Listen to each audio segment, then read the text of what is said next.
Thank you, David. What a generous introduction, and thank you for that welcome. It's good to be back at CPAC with so many friends, and this, of course,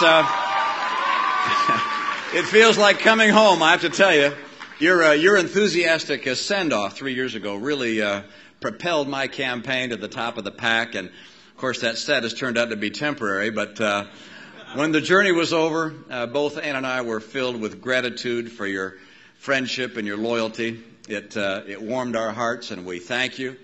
A lot of you, by the way, have been asking me how Ann is doing, and I'm happy to tell you that she is great. Thank you so much. You've been here and in the movement long enough to know that, like every great cause in America, the conservative movement has periods of success and moments of setback.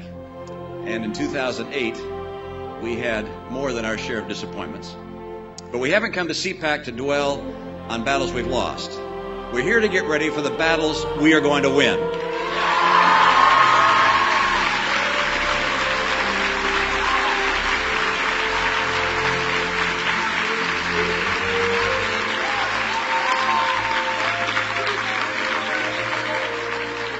As conservatives, we face this new year with resolve, but without resentment.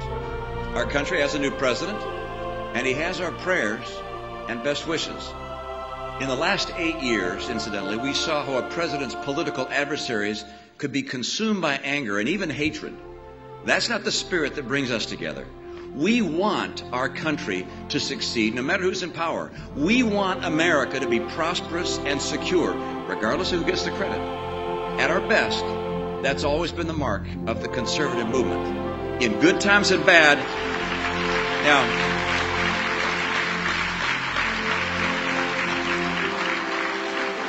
regardless of the circumstances, the interests of the nation come first. Now, right now, the interests of America are going to depend in many ways on the decisions made by President Obama. Those choices are his to make, whether we see eye to eye with him or not. We won't be afraid to disagree with him when we must, and we won't be afraid to agree with him when we can.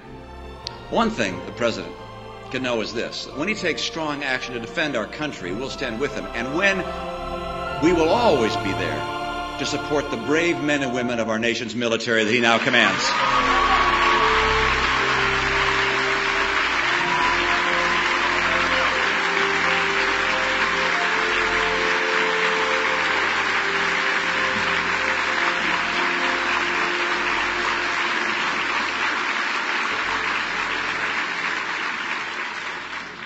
We make these commitments out of principle.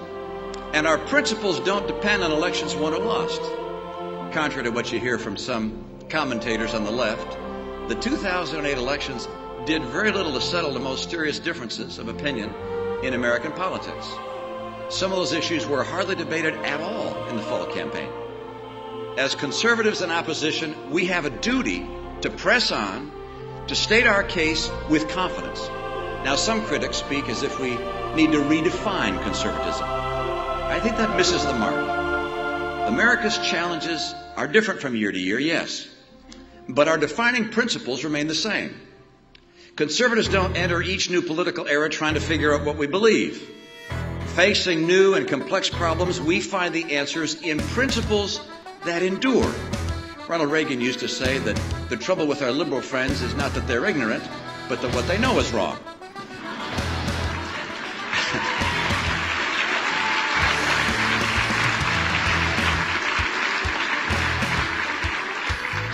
We conservatives don't claim to know everything, but what we know is right.